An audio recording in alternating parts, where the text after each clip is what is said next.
사랑하는 시청자 여러분, 귀체 후 일양만강하시옵니까? 하나님 앞에서 여전히 무익하고 보잘것없는 종 현월 인사드립니다.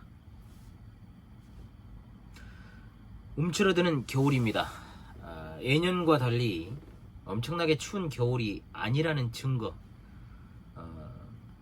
교회 예배당이 있는 건물 수도가 얼거나 동파되는 일이 아직까지 없습니다. 충분한 증거가 됩니다. 본 교회가 쓰는 예배당이 상당히 추위에 취약한 건물 구조입니다. 그럼에도 불구하고 어찌되었든 간에 겨울은 춥습니다. 그러나 우리 마음은 하나님의 은혜와 사랑으로 말미암아 늘 따뜻한 줄로 믿습니다. 이번 시간 강의는 지난 시간 개혁파 신학의 서론 5번째 종교에 관한 시간에 이어서 계시에 관하여서 공부하는 시간을 갖겠습니다. 우리 신앙의 뼈대 그 가운데서도 중추적인 역할을 하는 이 수업을 계속해서 반복하면서 학습할 수 있기를 바랍니다. 모든 종교는 자신들이 인정하든 인정하지 않든 하나님의 계시에 근거하고 있습니다. 조성만 박사님은 자율종교든 타율종교, 즉 계시 종교로서의 참된 기독교이든 상관없이 모든 종교는 각각 어떤 계시의 양상에 의해 나타나는가, 어떤 계시의 양상이 나타나는가에 의해서 규정이 된다라고 말합니다. 그렇다면 먼저 우리가 살펴보아야 될 것은 계시의 용어에 관한 것이겠죠. 계시의 용어를 정해 봅시다. 성경에서 계시라는 말의 헬라어는 아포칼룹시스라는 말이 있습니다. 아포칼룹토라고 하는 동사의 명사형인데, 동사 아포칼룹토의 뜻은 드러내다, 알리다, 들추어내다, 베일을 벗기다 등입니다. 구약에서 계시와 관련되어서 확정적인 단어는 없지만 구약 성경 전반에 걸쳐 하나님께서 자신을 나타내신다라고 하는 개념이 여러 가지로 표현되어 있기 때문에 반드시 이것이 신약에서만 사용되는 개념은 아닙니다. 그렇다면 하나님의 계시와 관련한 두 가지의 양상을 한번 살펴보겠습니다. 서두에 언급을 했습니다. 하나님의 계시는 모든 종교에서 두 가지의 양상으로 나타납니다. 그것을 가리켜 자연계시와 이제 초자연계시, 또는 다른 말로 일반계시와 특별계시로 부를 수 있는데, 이 각각의 계시의 구별은 비슷하면서도 약간의 차이가 있습니다.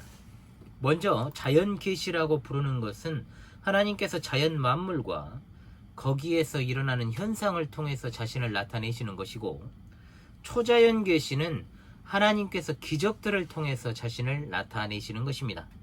또한 계시의 목적과 그 대상에 따라서 하나님께서는 자신을 창조주와 일반적인 섭리자로 나타내시는 일반 섭리와, 하나님께서 자신을 죄인들의 구주, 즉 죄인들을 구원하시는 구주로 나타내시는 특별 계시로 나눌 수가 있겠습니다. 자, 그러므로 보통 우리가 자연 계시라는 말은 일반 계시로 쓰고 초자연 계시는 특별 계시와 동의어로 사용을 합니다. 단어가 주는 어감에서도 알 수 있듯이 자연이나 일반 계시는 계시의 현상이 자연적이고 계시의 대상 또한 보편적이라는 것을 보여주는 반면, 초자연 계시와 특별 계시는 계시의 현상이 초자연적, 즉 기적적이고 계시의 대상이 보편적이 아니라 특수한 대상, 즉 선택한 자들에게만 주어지는 제한적이고 특별한 것이다 라는 것을 보여줍니다. 구약 성경에 나오는 이스라엘이 신약 성경에서는 교회에 주어진 하나님의 구원의 작정이 이것을 이제 잘 보여주는 것이죠.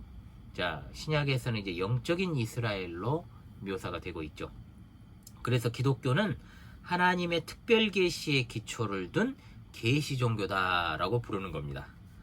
자, 그렇다면 일반 계시 또는 자연 계시에 대해서 먼저 살펴보도록 하겠습니다. 자, 일반 계시란 하나님께서 자신을 창조주와 일반적 섭리자로 나타내시는 행위인데, 여기에는 자연 만물과 그 형상을 통한 계시와 사람의 마음을 통하여 나타내시는 계시의 두 가지 측면이 있습니다. 먼저 하나님은 자연 만물과 그 현상들을 통하여 자신을 나타내십니다. 대표적인 본문이 이제 시편 19편 1절이죠. 하늘이 하나님의 영광을 선포하고 궁창이 그의 손으로 하신 일을 나타내는도다. 로마서 1장 20절에 창세로부터 그의 보이지 아니하는 것들 곧 그의 영원하신 능력과 신성이 그가 만드신 만물에 분명히 보여 알려졌나니 그러므로 그들이 핑계하지 못할지니라. 또한 사람의 마음을 통하여 자신을 나타내시는데 모든 사람의 마음 속에는 하나님에 대한 의식과 생각 그리고 도덕을 지향하는 양심이라는 것이 있습니다. 이것을 이제 종교의 씨앗이라고 부르지요. 로마서 1장 19절에 이는 하나님을 알만한 것이 그들 속에 보임이라 하나님께서 이를 그들에게 보이셨느니라 말씀하고 있습니다. 그러나 일반 계시 또는 자연 계시라 불리는 이 계시는 불신자가 하나님의 존재를 보편적으로나 또는 범신론적으로 이해하고 받아들이는 정도의 수준이고 하나님의 계시에 나타난 그 뜻을 깨닫고 하나님께로 나아가서 구원을 받기에는 불충분하죠. 무엇보다 사람의 마음은 죄로 인해 심각하게 어두워져 있기 때문에 그 길을 찾지도 않고 또 그 눈이 영적으로 멀어 있기 때문에 하나님을 찾을 수도 없습니다. 오히려 자연을 하나님으로 대체하고 자연 종교를 만들어내고 하나님 반대편으로 더욱더 멀어져 갈 뿐인 것이죠. 이런 점에서 일반 계시 혹은 자연 계시는 그들에게 있어서 제한적이고 이것은 자연 계시가 불충분하고 자연 계시 자체가 불확실하다 이게 아닙니다. 사람이 하나님을 찾을 수 없기 때문에 자연 계시를 통해서 하나님을 발견할 수가 없다는 것이죠. 사람이 타락했기 때문에 하나님의 구원 사역에 있어서 부수적이고 보조적인 역할밖에 못하는 겁니다. 자, 오늘 이 시간에는 계시를 간단히 정의하고 하나님의 계시의 두 가지 양상 가운데 자연 계시 혹은 일반 계시까지 살펴보는 것으로 이제 마무리를 하도록 하겠습니다. 특별 계시까지 해버리면 너무 강의가 길어질 것 같았어요. 이제 이 특별 계시에 관한 강의는 다음 시간에 하고 또 추가로 필요한 강의를 진행하도록 하겠습니다. 때는 바야흐로 배도와 타협, 불신앙이 만연해 있는 혼탁한 시대입니다. 이 강의를 시청하시는 여러분 모두에게 하나님의 구원의 은혜가 임하기를 간절히 바라옵고 아직도 교회에 출석하지 않고 계신 분들 이번 주일부터 당장 참된 교회에 출석하시고 하나님을 예배하고 바른 신학을 가진 목사에게 지도를 받으시기 바랍니다. 구독과 좋아요 알림 설정은 한 번의 터치로 가능한 소소한 것이지만 저에게는 무더위 끝에 찾아오는 선선한 가을과 같습니다. 다음 시간까지 주님 안에서 참된 자유와 평안을 누리시기를 간절히 바랍니다. 감사합니다.